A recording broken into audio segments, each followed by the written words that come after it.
So bago ang lahat, tingnan muna natin ang nagsigwapuan. I mean, pinakagwapo mo yung araw at pinakamaganda sa lugar na ito. Ang ating newlywed, sila Alvin at Cloreth. Bigyan natin ng masigabong palakpak, yung pinakamalakas. Yeah.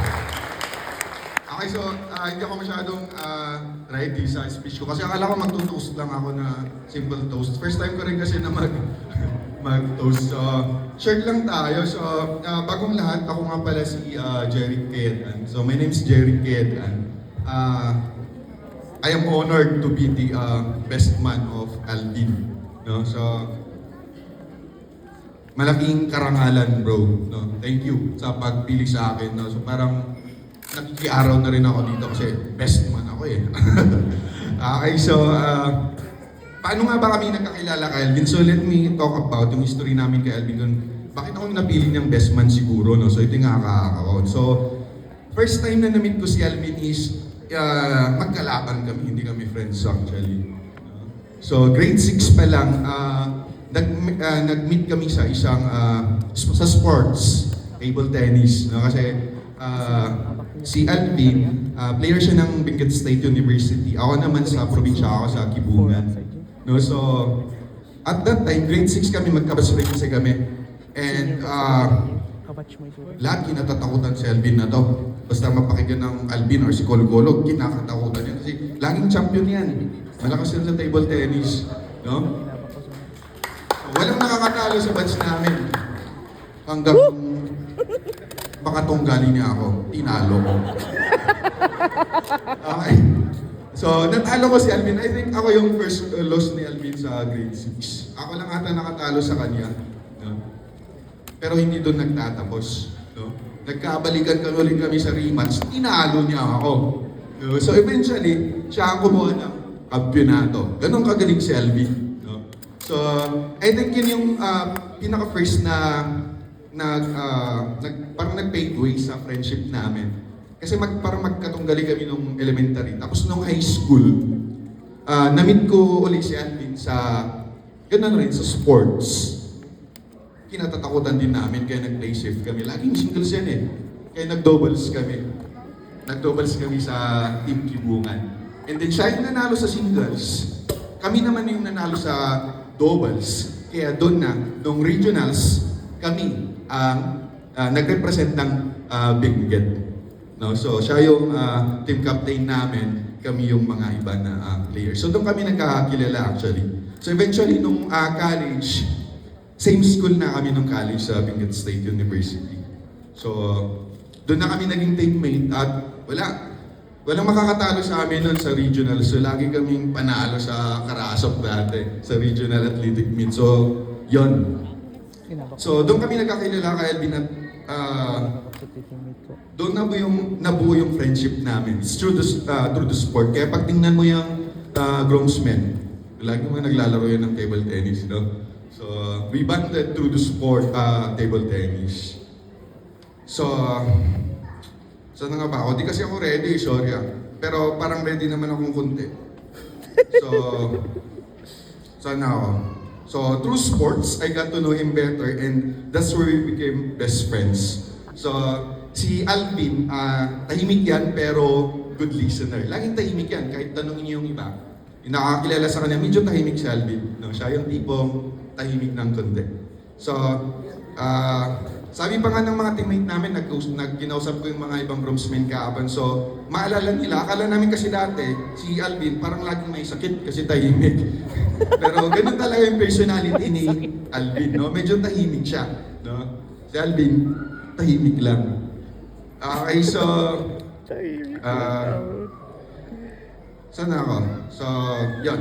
Si Alvin, magaling rin yan sa Rubik's Cube.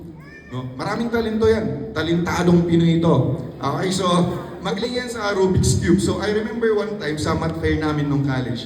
May math fair kasi kami sa school. And then, lagi ko nakita yung naglalaro ng Rubik's Cube. Yung mga time nila nasa 1 minute, no?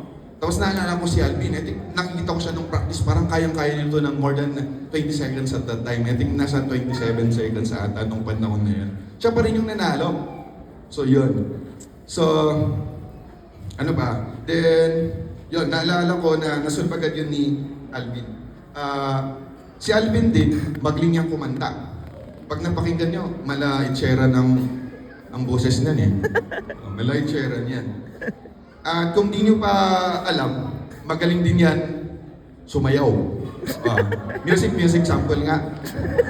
Kaya lang mamaya baka sasayaw si Alvin. So bakit nga ba puro si Alvin yung nasa nagkikwento ko? Siyempre, best man niya ako eh. So nagkikwento ko siya. Tapos nung pandemic, at least kahit bakasyon nun, nakakalaro kami sa CHK. Dito sila din, Sir Marlon. Doon kami naglalaro sa CHK kahit pandemic, walang klase. Na-invite kami, naglalaro kami doon. One time, may nakasama siyang babae. Pero medyo mayayain nga ng kunti si Alvin, kaya hindi niya masyadong pinakilala at that time. So parang si girl na ito, di natin alam kung siya ba. Yun, or hindi. Basta may babae na pumunta doon. So nakita ko, tapos umalis din sila. So wala kaming formal na meet sa babae na yun. Okay? So eventually, as time goes, pag naglalaro kasi kami ng table tennis sa CHK, sa school, sa BSU, naglalaro kami doon hanggang 7:30, minsan hanggang 8. Tapos madalas nagdi-dinner kami once a week, parang may fellowship din kaming mga lalaki. Pero mga kwentuhan, yun. So yun yung bisyo namin, may bisyo kami. Magkape sa McDo. Lagi kami nagkakape sa McDo hanggang 12 o'clock actually.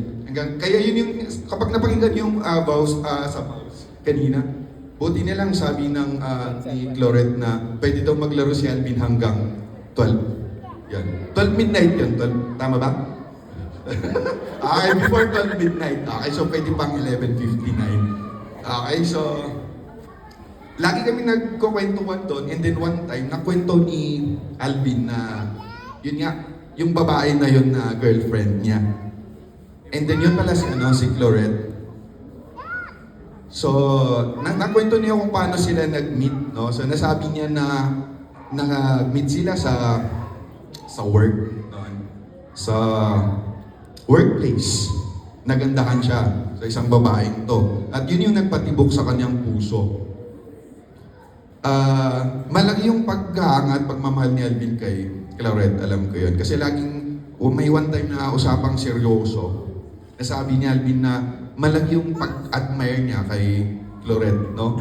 Yung pag-lead niya sa family niya, yung pagka-mother figure and wife material, pagka-wife material ni Cloret. So at that time, alam ko na in love na si Alvin, no? So, doon niya nakwento yung paano sila nagkakilala. And then, yung laro namin, once a week usually. And then eventually, niyayaya niya si Cloret minsan. So doon, nagkakape kami sa McDo, and then nakakwentuhan na rin namin si Cloret. Tapos sabi ni Cloret, "Idi first ko, kunak no bakla ni Alvin." Sabi ni Cloret. So, malay natin, si Cloret yung nagbalalaki sa kanya. Pero joke lang yan, straight si Alvin. Tahimik lang. Medyo tahimik minsan. So, yun yung nakwento rin ni Cloret na di ko makakalimutan na nasabi niya kay Alvin na alin niya daw bakla si Alvin nung una. Tapos to, nakwento pa ni Cloret na favorite ni Alvin ang kulay na pink. Kaya yan. Alas alam niya ang lahat kasi kaya tingnan niyo yung mga groomsmen naka-pink. So, baka nga. Di joke lang. Style na sila. So, yan. Lagi niya nakakwento na namit din namin si Cloret. Tapos si Cloret, medyo madaldal ng kunti. In a good way, no? So, magaling siya magkwento. So kapag nakakasama namin si Alvin, si Cloret, ako, yung mga ibang sa groomsmen, like sir, nagkukwento si Cloret, si Alvin, parang listener, taga-agree, no?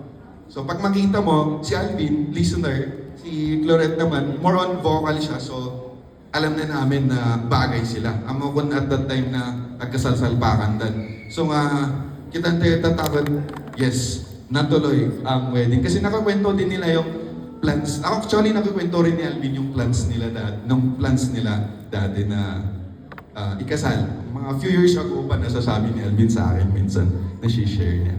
So I'm really glad na natuloy ang kasal niyo ngayon at mas lalo akong masaya na ikaw, Clauret, ang naging asawa ng kaibigan kong si Alvin.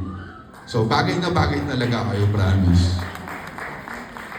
Tapos ang isa pa na na-admire ko rin kay Alvin sa pagpili ng babae, although nakita niya, nasabi na niya kanina is, ano yung quality ba na nagustuhan mo sa kanya? Siyempre marami siyang sinabi about kay Clauret. At yung sinabi niya is yung God-fearing at isang Kristiyano. Yun yung na-admire ko kay Alvin, no? So, parang sa amin din sa yung mga susunod dyan, tolaran natin si Brother Alvin. So, parang mahaba na itong kwento ko, no? Kunti lang sana to. So, before I end my speech, ito, English muna ako, para maintindihan pala ng lahat, no? So, before I end my speech, Brother Alvin, can you look at your right? Who's there? Yes, who's there? Clauret. Who is Clauret? Your wife. So, Clauret is on your right. So, always remember this, brother. Your wife is always right. Okay? Okay, so... Asan na ako? Ito na. Patapos na ako, huwag kayong mag-alala. Baka gutom na yung lahat. Patapos na ako, I promise. So, ito na. Ito. Para related naman sa ping-pong kasi lagi kaming nagte-table tennis. So, to end this speech, I'd like to share that marriage is like table tennis doubles. No? There will be fast rallies, lucky shots, and occasional ball that somehow becomes your fault. But the best teams are the ones who never make mistakes. They're the ones who never stop playing for each other. So Alvin and Clauret, you are now the new doubles partner. Always protect your teammate, celebrate each other's victories. Chole! Sabi namin sa table tennis. And when life throws a crazy spin your way, face it together. Always have each other's back. And yun lang, masaya ako para sa inyong lahat.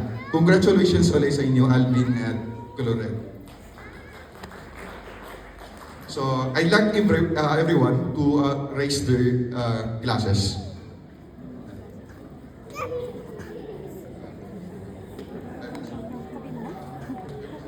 So I'd like everyone to raise their glasses to the newlyweds.